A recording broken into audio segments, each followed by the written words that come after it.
Alrighty. Hello, everyone. We've got folks coming in, and as they do, I just want to say thank you for joining us this evening. I'll do a real quick introduction. My name is Spencer Watson, and I'm the Communications Director for the Reform Alliance.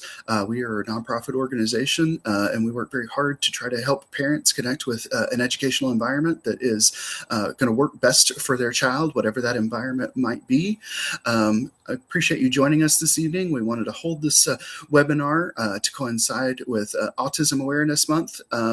We, as an organization, kids with special needs are very near and dear to our heart. We used to do a program that was specifically for those kids.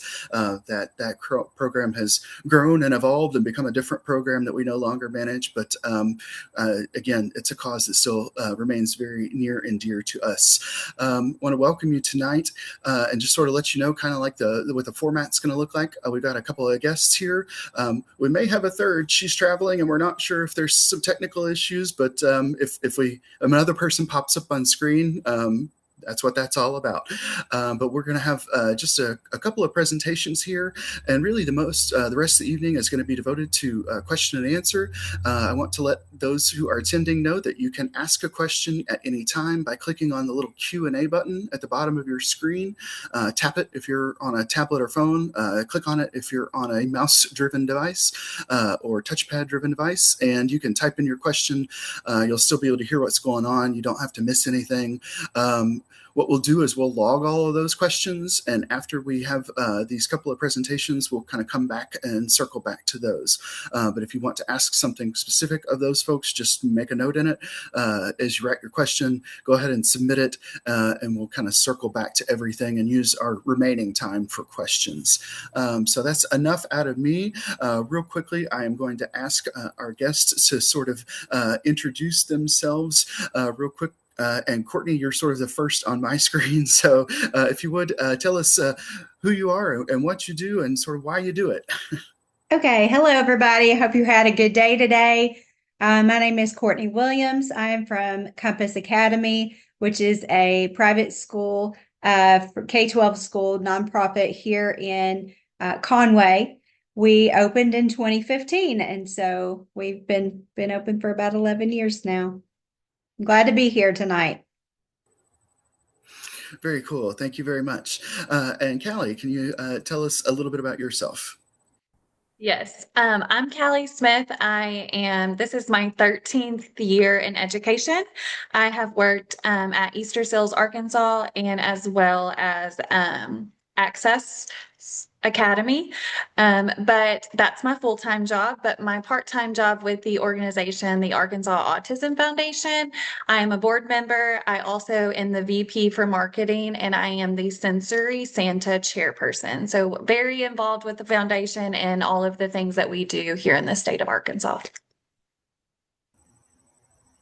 Very cool. Well, thank you very much. And thank you both for the work that you do because it is so very important. So, Callie, you're already teed up. So, if I can, I'd ask you to go ahead and tell us a little bit about the foundation, sort of services, programs, things that parents of students, K through 12 students with autism or other special needs, should be aware of or can be aware of. Just what are you here to share with us? Is this the time that I could share PowerPoint, or is this a different time that I should just share? Yeah, no, feel free to go ahead and share screen and start Okay. up the PowerPoint. Yep. Perfect. Give me just a sec.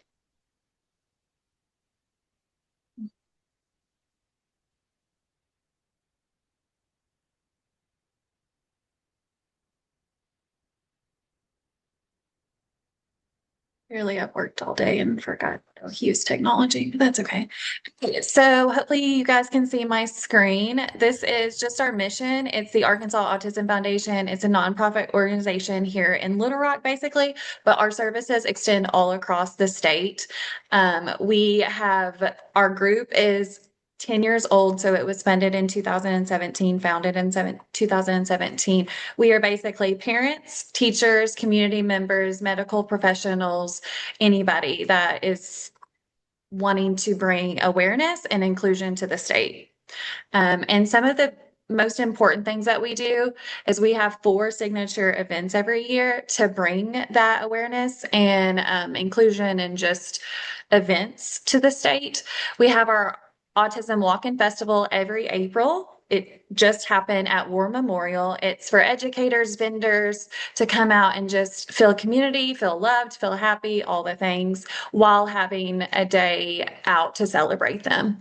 And that's at War Memorial. The next one is in May and it's coming up. So it's on our website if you would like to go. It's an autism night at the Arkansas Travelers game. Since our foundation is involved with it, we have set up a picnic area. Tickets are on sale for $10 for adults, $5 for children. It's an evening, again, for inclusion, to talk to people, to connect, and really just have a night of celebration. So that's in May. The Blue Tide Blue Jean Ball is something that happens in September to have a silent auction and basically raise awareness, but then also artists from Little Rock have created images and beautiful art on a puzzle piece shaped wood structure. And so people are there to actually purchase those during the night that help basically fund what we are able to do throughout the night. And then another one that's very dear to my heart because I'm the chairperson is a Sensory Santa event. It is a one-on-one inclusive, basically interaction with Santa at their pace, at their level. Santa is very sensory friendly. He will get on your level. He will not talk to you. He will do sign language. It's amazing. And so they get to have that with their family as well as have vendors fun stuff all for free. So it's a really awesome event. And we have a lot of people who just go for the connection as well. A lot of people don't know, but we do have grants out there that are available for schools, companies, therapy places that would like to maybe start something but need the help with money. So there's a community support grant and it recently just closed, but it is open every year, February 1st to March 1. We also recommend this to parents that need sensory toys at their house. It is up to $150, but that would help with swings and trampolines and just starting the sensory items at your house, fidget chairs, anything. So we really try to tell parents to apply for that one just because it's $150 that could help support sensory stuff. Projects and programs grants will open very soon in May. This one is great for schools, for therapy companies, for churches where they want to start that initiative to either make a room or put more emphasis on activities for these type of children and they don't know where to start. So this one is a great grant. We've had people that took initiatives to do adult like cooking classes, a lot of community outings, just things out in the community that might cost a little bit more money. We also have had a school create like a little garden that the kids were helping take care of. So it's just a lot of things that cost money, but we help start that initiation process for teachers and companies and whatnot. We also tell families that we do have 2 scholarships, and one of them is more about a student going to college and pursuing a degree, which would be an application and transcript. So that one's a little harder, but we do also have a Joy Scholarship, which is up to $500 in the submitting of an artwork description or a 5-paragraph essay on what brings you joy. And then it's published on our website as well. So those are just 2 really good options as well that I don't think a lot of our community know about. And so it's just really nice to share that it's not just events and it's not just resources. We do other things as well. And as we continue to grow, we are able to do more. And then really, we are on Facebook, we're on Instagram, and we also have a website. So it's just really nice. We're not only sharing our stuff, we're sharing everybody's stuff from disabilities to Down syndrome to ADHD. I know our focus is autism, but we feel that we are just connecting with families and want to bridge that gap of just, we're all in this together to support each other kind of vibe. So yeah, that's a little bit about the foundation. Again, I'm going to put in my chat if you need direct questions, but we are always here to help. If you need help with something, if you just have questions, please reach out. We are more than welcome to help. And let me stop sharing. Thank you. Yeah, no, that's great. And you know, I encourage folks, if they want to do like an individual outreach or connect with our panelists afterward, they can do the email. If you've got questions and you want to ask them tonight, certainly feel free to do that too, using the Q&A button at the bottom of your screen. So thank you very much for that. It's cool that I wanted to sort of comment on what you had at the end there, because you know, I think that it's important, like you said, to sort of all work together, because I think, and I say this often, that I think that people, when they hear the phrase special needs, they think of it as a category, right? They don't think of it as special needs, which is above and beyond, which is additional time, energy, resources, expenses, and that's true for a lot of different folks. So I love that community aspect of, you know, let's all work together. Again, whether it's autism, and that's not to say to the exclusion of anybody, but to be inclusive, which I'm sure will come up again in our conversation. But let me sort of pause there to invite Courtney to please share what you would with our folks. Tell us about your programs. Tell us about the school. Tell us about your initiatives. Tell us what you want to tell us for parents of K-12 students here this evening. Sure. So we are, like I said earlier, a private K-12 school option. We are located in Conway. Though we're here, there's not many small schools that are similar to us that are in the state of Arkansas. So we're very blessed. We've come to find that because we have students traveling in from 11 counties in Arkansas that come to our school. We've had individuals move here from five different states and one country that had heard about us from a relative that lives in Little Rock. And so we have people coming from all over to us.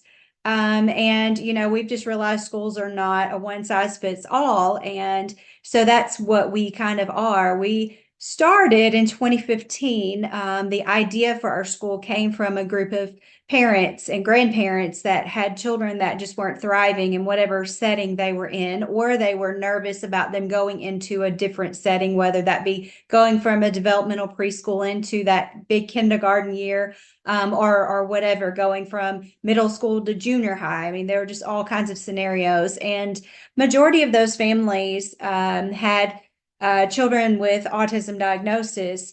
But however, as we progressed, I was a public school teacher for 17 years prior to the school opening. So I've taught kids with all types of disabilities, kids that, you know, gifted and talented is also in that same realm. A lot of people forget about that. But I've taught all kinds of students with different needs. And so it was hard for me to narrow it down to just one category and say, oh, if you don't have autism, you can't come here. And so we opened our doors up to any student that we felt we could meet their needs, and allowed them to come in and be a Compass student. So we are faith-based. And we serve students from kindergarten through 12th grade. We started with 8 students in 2015, and we have about 127 currently enrolled. And that number stays pretty steady every year. We also, what's different about us, we have an adult program on the end. And so if our students graduate and they're just not ready for that next step or to step out in the world and fly, then they're able to stay with us and gain more skills of independence. And we get them out in the community learning how to volunteer and be a citizen. And where do you go if you need to buy a stamp, or where do you go to pay your taxes, or you know, groceries, how to budget, those kinds of things. And so we're kind of a very diverse program here. We have this year, we started having our own in-house therapy. So we have OT, PT, and speech. That's occupational therapy, physical therapy, and speech therapy in-house, which has been amazing to have our own. That way they're part of our team and not just, you know, outside agencies coming in, and they all know our students really well. And we're able to do more community-based therapy versus your school-age therapy. which is also another gain for our students to be able to function in society and beyond those classroom walls. I thrive on our community as well. We are a community within Compass, and we all kind of come together as one. All of our families, that was my biggest thing that I've loved so much about being the director of this school, is to see all of these families that come from different walks of life or things that they've been through. Their stories are all very similar, but connecting those people together to see that they're not the only ones out there that have went through this or may go through that, that there are others that are out there they can lean on. And so our families become very close, and they enjoy spending time together outside of here. It's been neat to see a lot of our students being able to actually go to a birthday party because they've been invited. These are the kids that never have been invited. And one parent asked me one time, "What do I do with this birthday invitation?" I said, "If you're available, you go. You take your kid, you get a gift, and you show up." And they're like, "Well, this is our first invitation ever." And I think we forget that a lot about our students, that they're not those that have been asked to do these things. They're not those kids that are going to step up and go, "Oh, I want one of those," or "How do I come to your party?" I mean, so now they're learning these skills here and they're becoming their own community and being able to be stronger and know how to be independent citizens and get out in the world and not let the world take them on. They take on the world. And so anyway, we're a different environment. We do spend a lot of time on social emotional with our students. Academics is very important. However, if our kids are not ready to learn, then if they're not emotionally ready to learn or physically ready to learn, they're not going to, mentally as well. So we focus on that first. We are very close to our students. We watch them get out of the cars every day. We talk to the parents. They're letting us know rough night, change in this is going on. And we're able to meet them that way at the door and know, okay, today's going to be a big grace giving day for so and so. And we make sure that the whole staff knows that. And so we're not putting those demands on them immediately when they come in that door. We're kind of working them into their day and helping them through that. And if they don't get to academics that day, but they didn't have a meltdown, they were able to talk with an adult through things and learn how to move forward or cope with something, then to me it's a win. And so a lot of people do look at that differently. You know, they're wanting that academics to be priority, but I just feel like if I'm tired and not ready to learn going to a professional development, I'm not going to get much out of it because I'm not ready. My body's not ready or capable at that moment. And so our days look very different here. Our kids are very comfortable. We don't have a dress code because a lot of our kids have diverse sensory, and so they wear what they're comfortable in wearing. In the beginning, I used to have a sign in our lobby that said "shoes not required" because most of our kids don't like to wear shoes.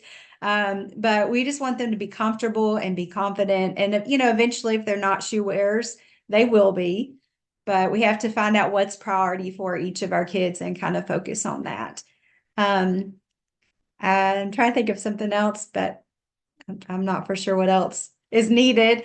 Uh, but it's a fun environment. Our staff, I will tell you, our staff are meant to be here. I believe they're all sent here for whatever purpose. They are family as well. The pay is not amazing, but you can tell that every day they come, they still pull up in the parking lot. They get out the same way, and they're so excited to see these kids. And over breaks, you'll even see our staff in our group me saying, "Man, how many days until we come back?" Or "I hope so-and-so's doing this over break." And, they're very invested in our kids. And they, like I said, we become a family and we all are here for each other. So that piece you don't see a lot in schools that I've been in. So I do enjoy that part. We have had several that have done the autism walk. We've had and those events, and I appreciate all that you guys do as well. Callie, it's very well seen and heard from our community for sure. So any questions anyone has about Compass, I would love to be able to answer those and help in any way. Fantastic. Well, thank you very much. And I would second. I was at the walk, and I mean, despite the weather, it was still a great event. Yeah. It was really cool to see all the people, and it was a big event. Like there were a lot of folks there, both on the vendor side and attendees. So it was a really neat event. Definitely a really neat event. Well, I will continue to let folks know that you can submit a question using the Q&A button at the bottom of your screen. If you want to ask a question for either or both of our panelists, I did want to I want to start the conversation, and I guess let me start with Courtney, and then I'll ask Callie to answer it the same. And that is like, so if you are a family, and you have a K through 12 age student, and you're new to the community. Let's say you had a diagnosis and you move into a new community, other side of the state, move in from out of the state, whatever it may be. You're not familiar, right? What would you suggest as like the first phone call, the first point of connection, to sort of building that community, to investigating. I mean, Courtney, you talked about folks that have moved here seeking you out. I'm sure there's also plenty of folks that move here that don't know you're there. So finding your environment, finding some of the other schools that are out there, or connecting with the public schools if that's what they want to do. But just finding other people to talk to hear those stories, to know they're not alone, and to sort of first steps in a new place. Most people that have reached out to me tell me they found us on a Google search. With us being nonprofit, and I put not rather it, I put more of our money that does come into our school, into our classrooms, not more into marketing. And so we don't have big fancy billboards or any, a lot of materials that we pass out or anything like that. And so it's been a lot of word of mouth, but I know Google search has been huge. I would recommend someone moving in to always go to their local chamber of commerce and maybe start there of just, hey, what do you have or that you know of in your city? I know that our chamber has been good to refer us to several people because they know that we're small but mighty, that we're here for those families that are looking for that. So I think that anyone that is in my shoes needs to, if you haven't connected with your chamber, get to know them, let them know, hey, we're here. If you have families that move in, Facebook has been a big thing for us. Our Facebook page, a lot of people visit that. They send messages or emails just questioning, asking questions, or they'll call our phone number and just talk to me for 10 minutes to hours about our program. And I'm always willing. I don't know if everyone else does this, but if someone calls me and they might say, well, we live in Northwest Arkansas, I don't know that it's feasible for us to move to Conway, but we don't know what to do. And so at that point, I try to stay versed and know what's around our state so I can lead them in a direction and say, I'm not for sure what their availability is or what your child's parameters are, but here's what I know about. You might call these people or check in with this therapy clinic and see if they have availability, or, what kind of insurance do you have? Like people that move into the state, they don't know about Medicaid or TEFRA, how things are different here in the application process, and that takes so long for people that are unfamiliar. It takes long for anyone, but people that are unfamiliar, it takes a little bit longer. And so just having those resources available, there's not really just a one place you can go to find out all this information. So I just try to stay versed myself so that I can direct them in the right direction,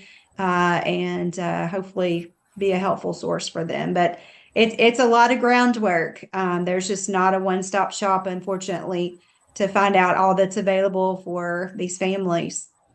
Yeah, and I, that's I think the biggest challenge for most folks is that it does take some legwork, a little Google foo to find those things. But Callie, I would ask if there's anything you wanted to add. I mean, first stop, do they Google Arkansas Autism Foundation? What any suggestions that you would add to that in terms of like new to the area, new to Arkansas, and really don't know anybody? Yeah, for sure. Courtney hit on it really well. It is groundwork. It does take some time to dig. It does take the courage to ask some people questions and ask maybe the hard questions that you're really not comfortable with asking. It does take a lot.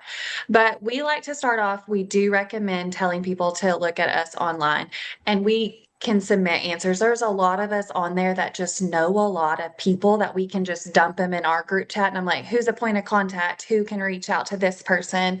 And we try to shoot it that way. Like, I'm marketing, so I get them, and I'm like, does anybody have a direct? And so we can kind of navigate that way. We also, our Facebook is a very popular place, but if people are not, there are a few groups, but the Central Arkansas Autism Families Facebook group is a great place for people to start here in Central Arkansas and just drop in, hey, I'm new here to Central Arkansas. This is my dynamic of my child. Does anybody have any recommendations for a pediatrician, for a doctor? They can also scroll on there and just see any previous questions. So I always tell people that as well. But really, there's not just one, we don't just have a state website that just says, here's it all. For Northwest Arkansas, there's not one for just River Valley. There's not one for Arkansas or like Central Arkansas and Jonesboro. There's not just a stop shop for it all. And there needs to be. Or there needs to be a pamphlet or something, that's for sure.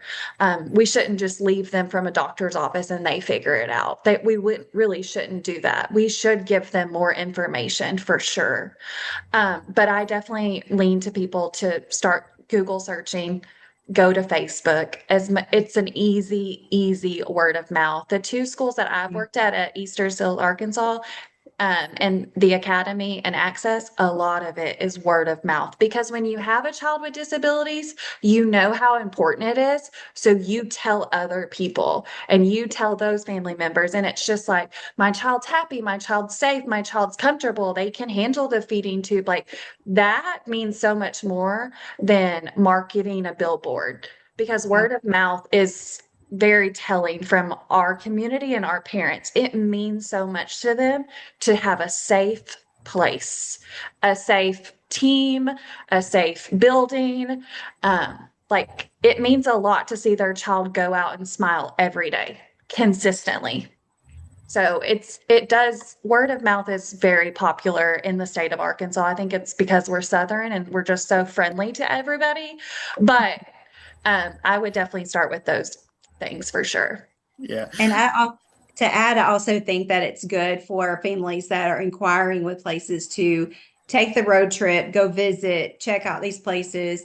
A lot of times, I can read, of course, if I'm going to go stay at a hotel, I'm going to read that feedback out there and see, is it, how many stars or whatever. However, I could go there and it might be a 5-star hotel and I might think it's a 2-star when I get there. So I feel like going in person and meeting people, encouraging folks to take tours and walk around and talk to people and see kids in action and get to know who, the school is, their mission, all that. I think that help is helpful. It also gives a piece to the family to know versus just talking to someone over the phone or reading, a review or whatever.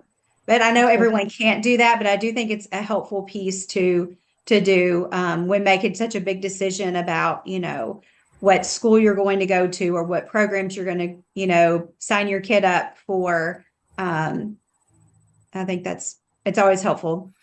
Well, I want to build on that, and I want to ask the question, and again, you could feel free to both weigh in on this, but like, sort of, do you find yourself ever sort of working against the popular misconception that students with special needs aren't served by private schools? I've heard that said. I've seen it said in multiple places, especially being a small school that's able to offer a lot of services. And I guess I want to ask if you can push back a little bit on that, because not only are there, in some cases, mission-driven, purpose-built schools to serve these communities. Yes, some private schools don't have the capacity to offer services, but there are private schools that you can attend with a child with special needs. So anyway, I would just ask if you ever find yourself fighting that battle, and sort of how you win people over to looking, because now there are resources like the Arkansas Education Freedom Account that can Right. make those schools accessible really for any family. So anyway, Courtney, if you'll tackle that a little bit. Sure. So in the beginning, tuition's always the first question most people ask. How much does it cost? They don't want to really know about the program. They want to know that dollar sign first. So that has been a battle that we've, battled since we've been open, and to prove that we are worth every dollar, that comes our way from whatever, whether you're private paying or you're receiving a scholarship, that, we're going to have the services that your child needs. We're a small school, and a lot of people, I mean, we're now in a larger building that we were able to be blessed to purchase over this past summer. But before, we've been kind of puddle jumping in rental strip mall centers. And so that's very hard to sell when you're like, look at all these beautiful suites, that you go in and out of the doors and all the things. But that's why I encourage people to come by and meet and see the vision behind that, and know that, we're beyond the four walls that you see. You have to look inside to see what really matters and what counts. And no, we may not have a welding class or a photography studio or a major kitchen for our kids to learn how to cook, but we have air fryers and microwaves and things that we can use that will teach them how to be functional. And we're always growing and trying to find what our students need and building upon that. And every year looks different here because our students' needs are always changing. Whether in a big school, they're unable to pivot as much as what we can here. And that's why I tell everyone when I do tours, this is what we look like today. You might come back and tour next week, and we've completely flipped where all these classrooms are, or we've completely flipped how we're rotating or what's going on here, just because we are not here for us. We're here for the students and their needs. And so we always have to be ever changing. And that's very challenging for a lot of larger places. But yeah, it is hard to sell. A lot of people, they don't want to have to pay for education when they can get it free in a public school. But my dad used to always say, is free really free? There's always something you have to give. There's always a give and take. So you just have to determine what is your outcome that you're seeking, and kind of go with your gut on that one. So, um, we do. I have a lot of parents always encourage them when they enroll their child here, are looking, I want to know your long-term goal for your kid. I don't want to know, is this a quick fix for your family, or what are we looking for out of our program? And then we build our programming for that child from that statement, because we want to know where they're going. And it might be we're there for now, we might be there forever for them, but we want to be able to provide their needs as needed. And so if their goal is to return to, example, a public school, then we're going to gear those kids to where that they can reshape their behaviors, they can learn social skills, coping skills, emotional regulation, and get them ready to go back to public school. So we're not working against, we're working with and towards the bigger goal of just getting these kids independent and regulated. And I want them to be independent citizens one day that can live happy lives and not just be tucked away where they only come out at night, or always having everything DoorDash. I want them to be able to be out in the big world and live in life too, just like everybody else. Yeah. I mean, that's important, and that's the end goal. And I applaud and support those folks who their goal is return to a public school or a non-specialized school, whatever you want to call it. And there are schools that will build specifically for that, that you come there for a program, and then that program is, say a deficiency in reading or literacy, you catch back up and you return to where you came from. But anyway, I don't mean to, I invited y'all here to talk, not for me to talk. So, but yeah, Callie, anything that you would add on that sort of that idea of go visit, find out, because there's this conception that private schools can't serve students with special needs. Oh, absolutely. I have been in the private school world for the last 8 years, and there's a reason why we have private schools. There is, because in the public schools, they aren't trained or supported enough for individualized learning. It's not always just about learning. It's about the social emotional. It's about the social skills. It's about lifelong functioning skills as well.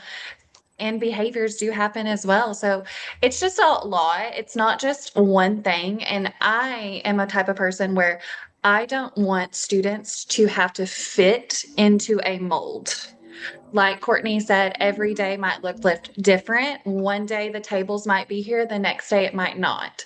But in private schools, we do get to be flexible. If we get a child that needs to be there and cannot go back to the public school, then that's okay. But the parents get to decide that, and we get to work towards that goal together. And there's not a deadline and there's not a pressure. And it's just the pressure itself is so much less. And so learning is actually happening. Social skills are actually happening because the pressure of a different school wasn't working. So it's so complex. People don't give it enough credit, but also it serves a purpose. Students do need it. Children do deserve a private education for learning. They should be given the same access. But again, like Courtney said, go and see the school, learn the therapist, learn how the nurse will handle your child's meds or no meds, or learn how they greet them at the doorway and see if they're going to come in high end with academics. Because the two schools I have been at, it's very much the same way. If we know they didn't eat and they stayed up all night and it was really rough and dad left the next morning without telling him, we meet him with so much grace. Why are we trying to set them off? Why are we trying to make them fail?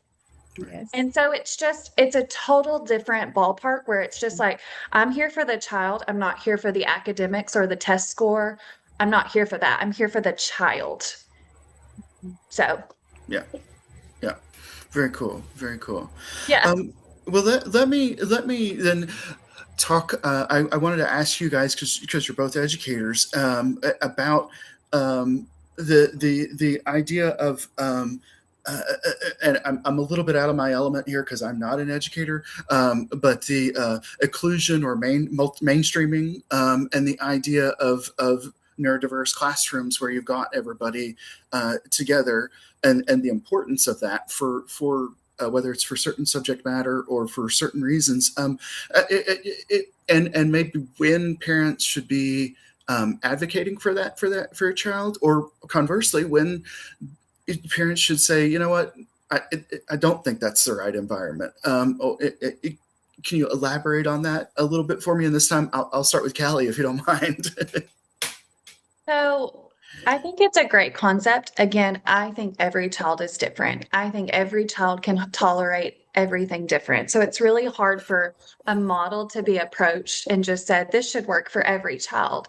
I don't know how we can predetermine that when we haven't even like seen the child or expect this. But so I think it does work for some children if it's done correctly, the correct way.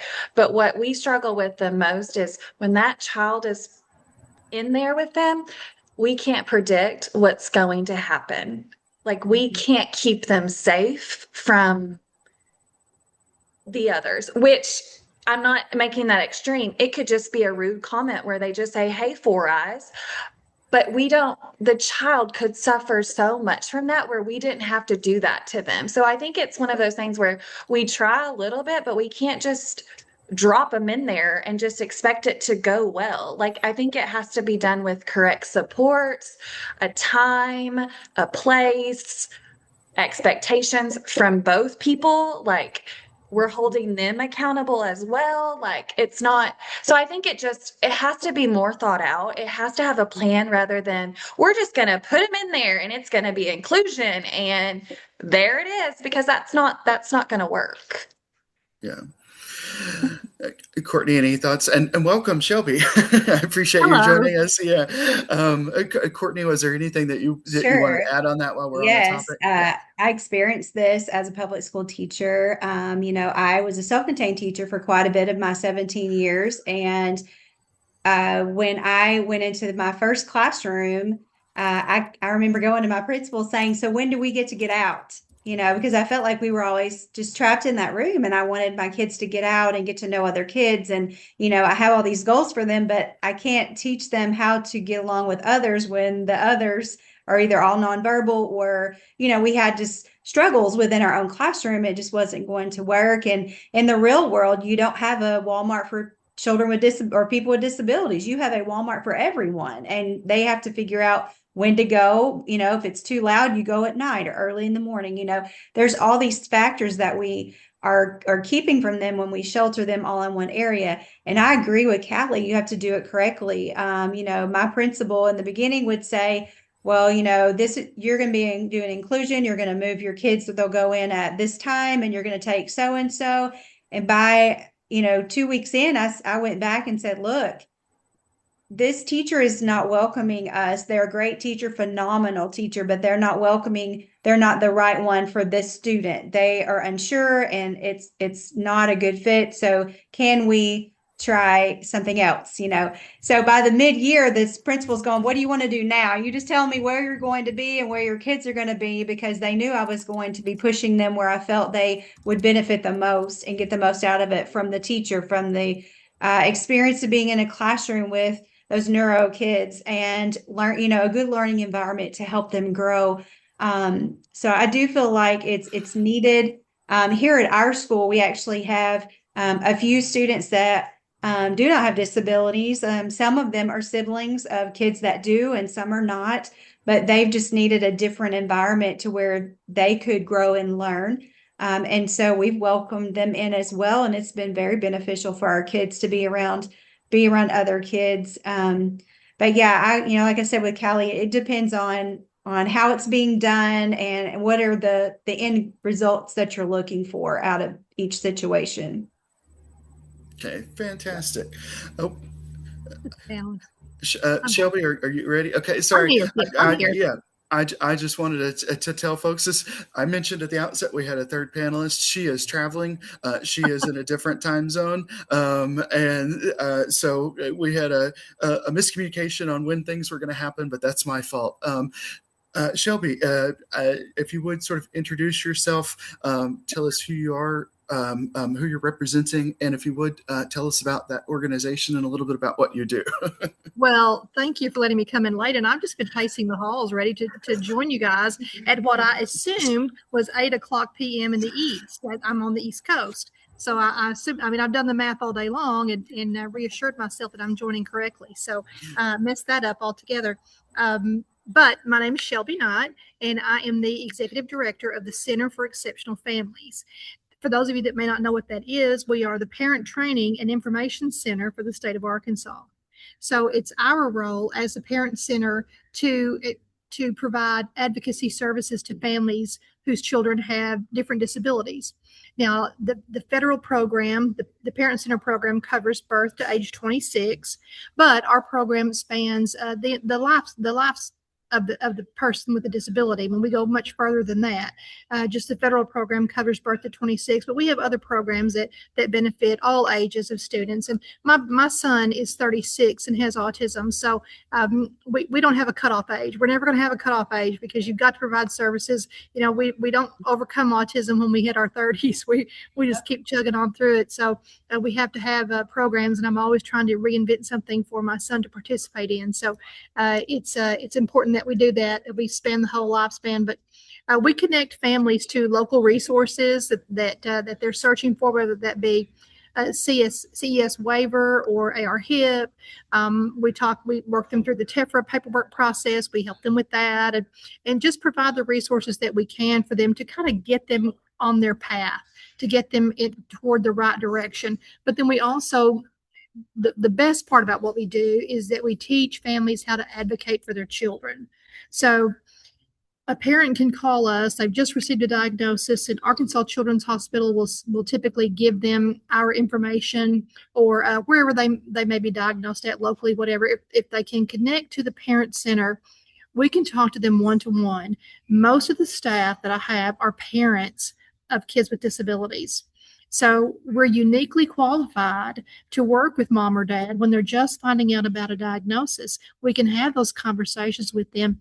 We can help them get past that initial shock and grief and move on to learning how to advocate. And we don't just do it at one time and move on. We stay with our families. Once we teach them how to advocate, we mentor them and we stay with them through that process, because it changes every day. All of y'all know, and I'm not even sure who's on this call, but everyone knows that it changes every day, and we have different situations every day that our kids encounter. So if they have a situation where we were left out of a field trip or something, they can call their parent mentor. We can talk them through it. We can tell them the steps to take, the letter to write, the conversation to have. I mean, it's an ongoing process for us that we mentor these families, and we love it when we can stay in them. We start in preschool and we stay with them through high school. We love it. We want to be helpful to them. Fantastic. Oh, one of our questions earlier, we were discussing. It was in the context of, say, a family with an existing diagnosis that's new in town or even new to Arkansas, suggested first stops, and it sounds like you might be one of those. We truly are. We are. And Spencer, my passion with the Parent Center is that we get those families as they're just starting their journey.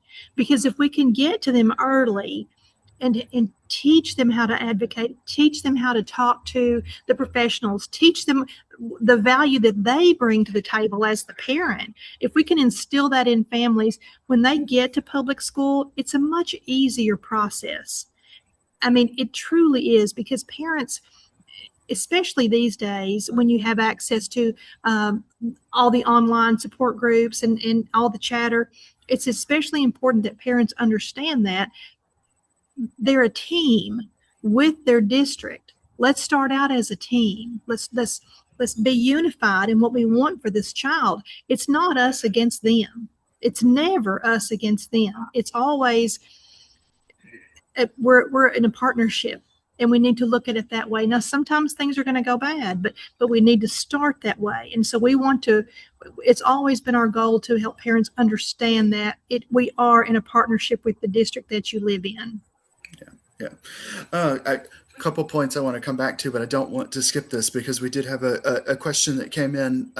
Our conversation earlier, we were talking a little bit about the sort of the recognition and pushing back on the misconception that public schools can't serve students with special needs, because there are those schools, big and small, sometimes purpose-built, sometimes not purpose-built, but they have those support for program. And one of the questions that was submitted, and I'm going to do a little bit of interpretation here, it said, what are the qualifications for a private school? So I would ask maybe Courtney, to sort of address that sense of because private schools are collective and you're representing a private school, are selective. What are sort of the qualifications for admission for your school? And then if somebody else wants to speak sort of more generally, we can jump in after that. Mm-hmm. So I think every school is just kind of created differently on how they are kind of set up and who they are allowed to enroll and the mission, all that kind of stuff. For our school, as I mentioned earlier, we were designed for primarily children with autism, but have kind of expanded that beyond for a kid with a disability, and then now beyond that of anyone who needs us to be able to enroll. What's unique about us is we do a trial before students enroll. So if the parents are still trying to figure out, are we the right placement for them, their child is able to come and do up to a 3-day trial here at our school. to see, we give honest feedback to the family. Yes, we feel like this is a good fit, and here's why. If we don't feel that they're a good fit, or if we feel like we could be a good fit, but there are some things we would have to work on or have more information on, then we provide that to the families as well.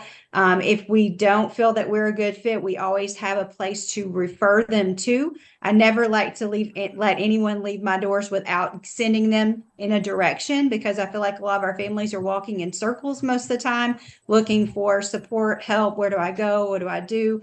And so I like to try to help them know where to go. But I know we are accredited, and there are different guidelines, parameters for private schools, as according to what they want to be or how much they will be.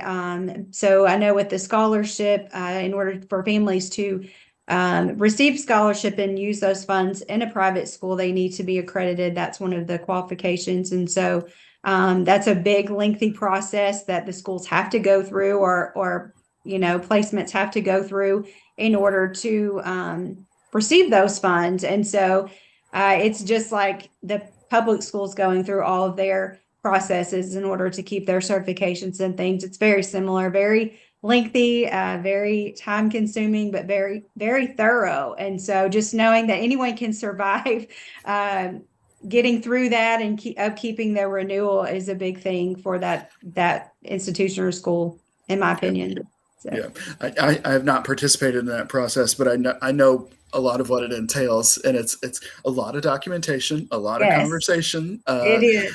Site visits, those sorts of things. So yeah, so essentially, accreditation may dictate in terms of admission criteria and the selective aspect, and it's not selective in the exclusive sense, but in the inclusive sense in terms of finding that fit between school and community, essentially. Yes. Okay. Shelby, I wanted to come back to you and ask you, in talking about that, developing a partnership with public school for those who are using that. Tell me, can you tell me a little bit about, sorry, I totally lost my train of thought right as I started to talk. Tell me a little bit about starting those conversations, because I think in the world of everybody loves their kids and everybody's going to do anything for their kids, but learning to be an advocate for your kid, it is kind of a process, because some people aren't comfortable maybe making a demand of someone, or even being not confrontational, but being, shall we say, aggressive about demands.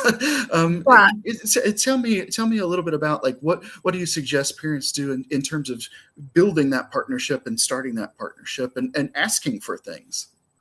It is sometimes hard to find your voice, and I use myself as the example in that, because I was terrible at that when my son was in elementary school. I was terrible about being able to share my thoughts in an IEP meeting, but I also did not feel that I was on equal footing with these professionals. I mean, this is my son that has the problem here, and they're all irritated at my son. And so it was hard to feel like I was an equal in those meetings. But and sometimes it's good for parents to take a passive role if they want to. Now, we can show them how to write letters, for instance. We can show them how to write letters and be very specific about what they need from their district, and back up conversations that they may have, verbal conversations, with a letter to say, and thank you for meeting with me today. I understand that in the things that we discussed, you agreed to A, B, and C. And thank you for your time today, and I appreciate that. And just kind of give them a way to be heard, but not be abrasive or too loud with it. Now, we certainly, as a parent center, I won't allow staff to be loud in a meeting. We don't speak for families.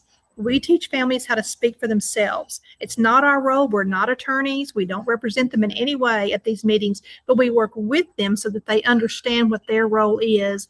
And we prep them. I mean, we'll work with the family. If they've got an issue with the school and they need backup to go with them, we'll work with them ahead of time, work on the agenda. These are our talking points. These are the key things you want to walk away with today. And then we'll help mom and dad or grandma stay on that agenda and make sure that it's at least addressed. I do want to acknowledge for just a second, because I do know a lot of families really do struggle in IEP meetings. It's really hard to take the mother cap off and then Yes. advocate for your child in an education setting. It is very hard to hear so much negative in a setting. And I advocate and I tell parents, as a teacher myself, there are people out there who are advocates that you can take to an IEP meeting Mhm. with you. Mhm. If you mentally feel like it's going to be a lot, or physically or whatnot, it is important to bring someone with you, and it's no Mhm. harm to anyone. It's just, I strongly always tell parents, because some parents do get emotional and their messages don't get conveyed the right way, or Yes. some parents will shut down. And it's not there was a waste of an IEP meeting. It's just they're human and they're hearing about their child, and Mhm. emotions Mhm. come, and that is normal. And so that's Yes. okay. And so sometimes I think people think, oh, I got emotional, it's a bad thing. It's not. And so I always tell parents, like, if you're not okay with this, there's people that will go to meetings with Mhm. you as an Mhm. advocate and stuff. So I'm always telling parents that too, because I feel like they feel like they're left in this alone, and Right. it never should ever feel like that. And if it does get to Right. that point, please reach out to somebody, because it should never feel like that. Mhm. So, Mhm. And I would add to that, one of the, in fact, one of the guests that I hope to have join us tonight, they unfortunately couldn't make it. There is the Arkansas Mediation Project, and they will do Mhm. mediation for those meetings. And I mean, those are attorneys who will. It's not a court or anything, but they will do mediation if there needs to be a arbiter of that discussion. I know that's a different legal term, but I hope you understand that it's a third party that can sort of be an independent third party for both sides, basically. Um, well, let's see. I also wanted to ask, I mean, I'll be honest, probably the folks in the audience know more about this than I do. But again, I'll shoot this to Shelby and anybody else can jump in. IEP 504, when are they applicable? What's the difference? What should parents be looking for if they're new to this process? Like um, can we sort of get a brief overview of whether you go for or when does an IEP important or relevant or necessary as opposed to, say, like a 504 plan? Mhm. Okay. Well, let's preface that whole thing by saying a child with disability still has to show an adverse need for a 504 or special ed services under an IEP. You have to have an adverse effect. Okay, now a diagnosis itself, sometimes children with autism start in the kindergarten and go right through school, and we don't have issues. I mean, we could have some accommodations, but we don't have a lot of issues. So and that's a myth. That's a myth that people buy into, that if I have a child with disability, then I get an IEP or a 504 and I get a full-time aide. And that's just been out there for years and years, and it's just not true. It's that there has to be testing done to show that that child has a need for those services in the district. So that's first and foremost. Now, an IEP is under special education law. That's IDEA, and so that's federal law. There are safeguards in place for that student to have access to the education. Now, that education is tailored to meet that student's need. The academia is brought to that child at their functioning level. Okay, so that's special education. 504, Section 504 of the Rehab Act is we're going to accommodate that child's disability and create a level playing field for them within the school system. Now, that may be simply glasses for the child, a speakerphone for the teacher, preferential seating. It could be leaving class before the bell rings so we can get to the next class if we have mobility issues. You're accommodating that child's disability. You're not modifying the work. In an IEP, you modify the work to fit the child. But with a 504, you accommodate that disability in the same way that you would curb cuts for someone in a wheelchair to get inside a building. You're giving them access to the same building that everybody else has, access to the same education that everyone else has. That's a great analogy. It's sort of like an ADA Mm-hmm. for education needs, essentially. Mm-hmm. Yeah. And I also wanted to touch on, and this is where my train of thought was going earlier before it derailed. Can you just kind of touch on, and we're running short on time, but I did want to get this in, child find under IDEA. What is that? What are the obligations for school districts, and what are the rights for parents, if you will? Well, I have only participated in just a couple of child find committees, so I'm probably not the best candidate or the best Okay. person to speak on that one. But I can say that it is a responsibility of the district, if they have children that have disabilities within that district, it is their responsibility to seek out those children. Now, I have participated with Jonesboro, Truman, and Brooklyn, possibly Brooklyn, but the committees there are still children who are not discovered until it's time to begin public school. But it is the district's job to find those families, search them out through daycare providers, early intervention programs, and find those children who will qualify for special services so that they can be identified early. But I'm not your official voice for child find. Okay, I didn't mean to put you on the spot. I just That's know that right. No, it's that's right. it's a sometimes overlooked portion of IDEA. And It I would is. ask our other guests if there's anything that y'all can add to that, from your understanding in terms of obligations or what parents are entitled to. Sorry, go ahead. And I will say that it's every meeting that I've attended on the school campus about child find is very frustrating for me when I leave there, because in my mind, you should put a billboard out in the community. Yes. Do whatever you've got to do to find these kids before they begin school. I mean, we just cannot let these early years get past us. We just cannot. But it never seemed to be a real big issue for any of the meetings that I was in, and it just never. They would. It was kind of like they had a checklist of ways that they had to. Yeah, it's not talked about at all. It's just, they have to let people know that, it might be a public meeting. They might put an ad in the Jonesboro Sun, for heaven's sakes. I mean, it could be something like that. And they've done their due diligence. They've checked a box as far as the district is concerned. And the district can report that, yes, we have performed our child find duties. It's a terrible thing, I think. Yeah. Yes, it used to blow my mind of how many kids that would enroll even in kindergarten, and it was their first time in a school or anything. They didn't know. The parents didn't know they had access to something beforehand, and they just thought when they turned 5, we go to school, but they didn't know. And they weren't in a daycare, and these kids literally had been at home from birth straight into this big building with all these people wanting me to learn things and teach me things. It's crazy, but I agree. Arkansas is really late to the intervention. Early intervention, we are really late to the game. And we're seeing that all the way through. I mean, even looking at literacy scores, 3rd grade level. I mean, like we're seeing it across the boards. Yes, it is a problem for sure. Well, we're over time, and if you guys need to go, I totally understand that. I want to respect everybody's time and the audience if you need to talk to duck out. But I just want to touch on that because that was one other point I did want to address, and that is the idea of parent involvement, and that is not just of going to the PTA meetings or the open house. It is creating a learning environment. Something I hear from education and educators is we need more parent involvement. That is helping and assisting in the learning process. They don't want you to stay out. They want you to make the home a learning environment so that it's not just go to school and learn and come home and do something else.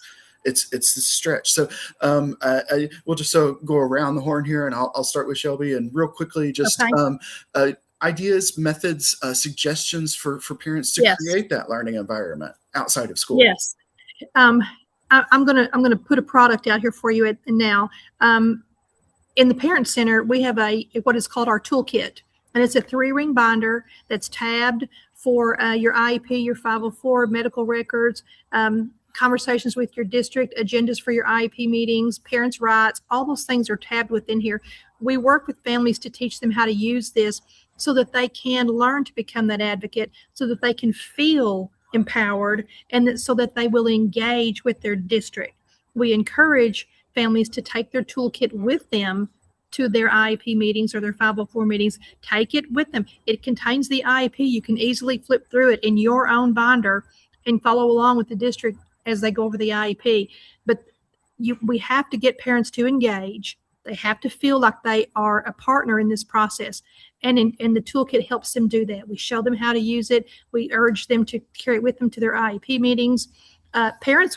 School districts want to see families engaged. They want parents to walk into their IEP meeting with this toolkit in their hand, because then they know that they've been in contact with their parent center. They have an understanding of what's available to them. They have an understanding. They're beginning to understand how to advocate for their child. School districts want to see families walk in with a toolkit. They're engaged in the process, and they're ready to get busy, and let's help our kiddos. Okay. Courtney, any additional ideas, suggestions, and sort of building that learning environment in the home too, outside of So school?